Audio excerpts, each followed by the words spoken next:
Yes, good afternoon, Prime Minister. Paul Riley from UTV. Prime Minister, a lot of words from yourself today around home heating oil. I think people in this room and people across Northern Ireland want to see action. What are you planning to do rather than say? And what do you mean by a coordinated response from the Executive and the Treasury? Yeah, let me acknowledge just how important this is for so many people in Northern Ireland, because about 2/3 of households are using oil as their heating, and therefore it is really important. Obviously, the prices are fluctuating on a daily basis. The most important first thing is to coordinate with international leaders to de-escalate the situation.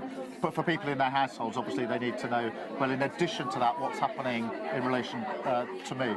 At the budget, we did set aside money for energy bills to take money off those bills. That money is there, and so what we're looking at now is how quickly can we work with others, because this is the decision of others, to translate that into money off bills here in Northern Ireland, particularly for those who've got oil-based heating, because they're the ones, I think, at the moment most acutely concerned. The Treasury Minister is going to coordinate with the Executive to see what we can do, because of course we need to react as quickly, as appropriately as possible in relation to this. And I'm really, really determined that where people are getting ripped off, we clamp down on this really early on, because the last thing we need in a situation like this is people paying over the odds because somebody else is actually ripping them off. So all of those things. But look, we are looking at this all of the time, because I do know how much of a concern it is, how anxious people are about the situation. And so I can assure you and everybody watching that this is absolutely on my radar, on my team's radar. I know how acutely important it is here, particularly in Northern Ireland. BBC, tucked away. Thank you. Thank you. Good afternoon, Prime Minister. Chris Page from the BBC. Can I ask you a question about a separate topic, if I may? The Leader of the Opposition has accused you of lying. She said that the release of the files yesterday shows that you knew the full extent of the relationship between Peter Mandelson and Jeffrey Epstein. What's your response to her? Well, let me start where I must start, which is to accept, as I do, that I made a mistake in appointing Peter Mandelson.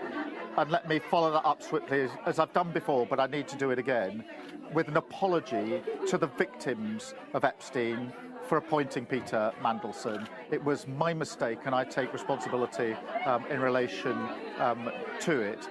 The release of the information shows what was known. That led to further questions being asked. Unfortunately, because of the Metropolitan Police investigation, we can't release that information yet. But that doesn't take away from the fact that it was me that made the mistake, and it's me that makes the apology to the victims of Epstein, and I do that.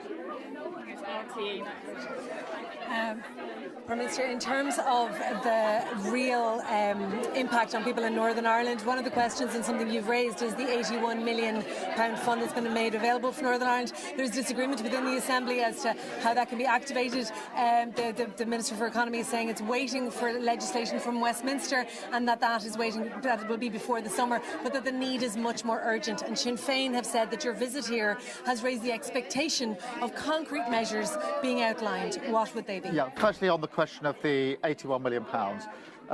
Look, there are different views as to why that hasn't translated into money off bills yet. I see my job as just making sure that we do what we can to make sure that whatever needs to be done is done, to make sure that it is translated into money off bills as quickly as possible. And that's the basis of quite a number of discussions we've had this morning. So I'm not going to get drawn into who's right, who's wrong, because I think for people who are worried about their bills, I think they'd be saying just get on, work with others and make sure it does translate into money off my bills. The Treasury Minister will talk to the Executive about coordinating a response in relation to homes that are heated with oil, because it is a real cause for concern.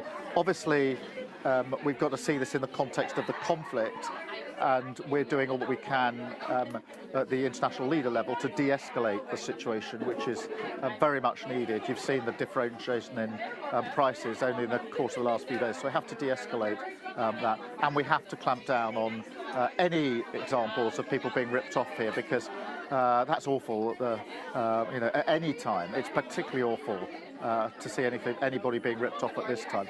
But this is not situation where I'm saying to you this is all done and taken care of. The whole point in the Treasury Minister having those discussions is to get our arms around this, to coordinate the response, and to make sure that we are doing all that we can in relation to energy bills, particularly oil-based heating, which is such a concern here in Northern Ireland, but also on some of the other cost of living measures, because I think my strong judgment is that when people see the conflict in Iran, they are very worried about the international conflict, of course, but they're also worried about the impact it's going to have on them and their households and their family, and I absolutely get that. Good afternoon. Prime Minister, you were quite strong in what you were saying about companies trying to make profit off the back of this war. Do you think that's been happening in Northern Ireland? Because you've heard about how much people are struggling here. And also, do you get a sense that the war in the Middle East is coming to a close or changing in any way? Well, let me deal first with the question of people being ripped off. Look, there is a concern about it. It's been raised with me by a number of people. And it shouldn't be happening. And we need to look at regulation across the sector, frankly. But I'm concerned particularly if it's happening now, because there will be people who are filling up their tanks, who are having to pay bills this week, who are obviously paying more, and we cannot allow them to be ripped off. So it's really important that we bear down on that. In relation to the conflict in Iran, obviously our role, my role, is to work with other international leaders to try to de-escalate the situation, looking at what we can do in relation to the supply of oil, which of course is having an impact on the market, and that's what we're doing 24/7 in relation to the coordination, talking to allies, talking to those in the region, which I've been doing continually, and talking to other allies in the G7 and across Europe.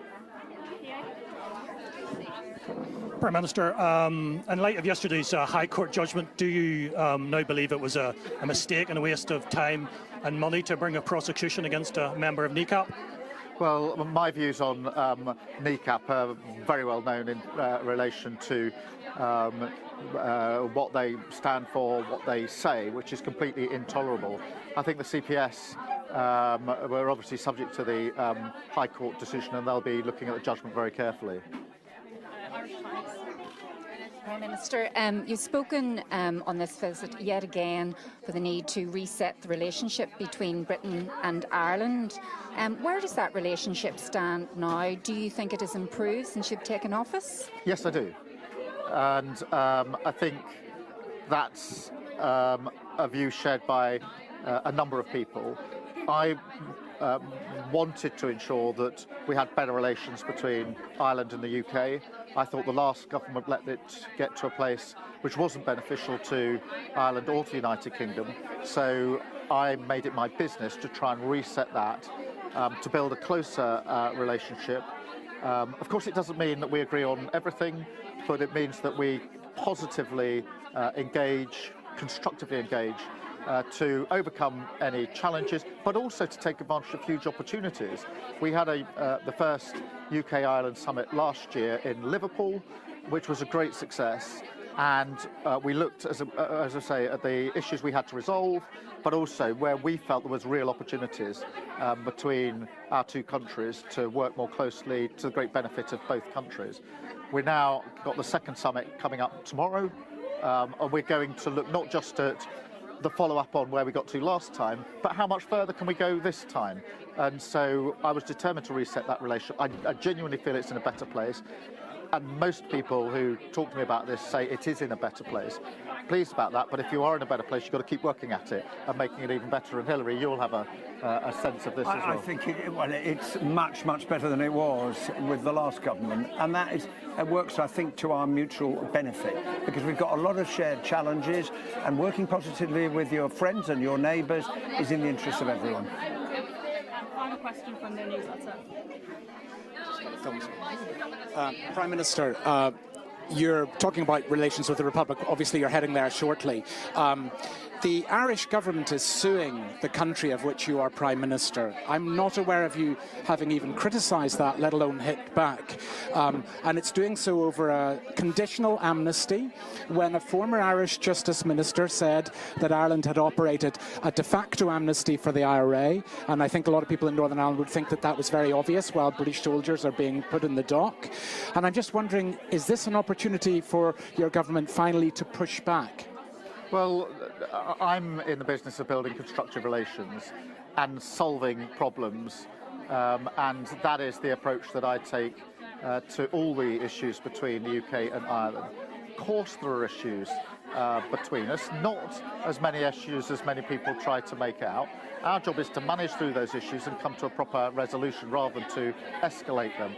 That's the base on which I've worked. That's why the UK-Ireland relationship is in a better place, and I'll continue in that vein. Hilary, do you want to add anything about I would just say the conditional immunity scheme that was part of the last Legacy Act, as you know very well, had no support in Northern Ireland amongst any of the political parties or indeed victims and survivors.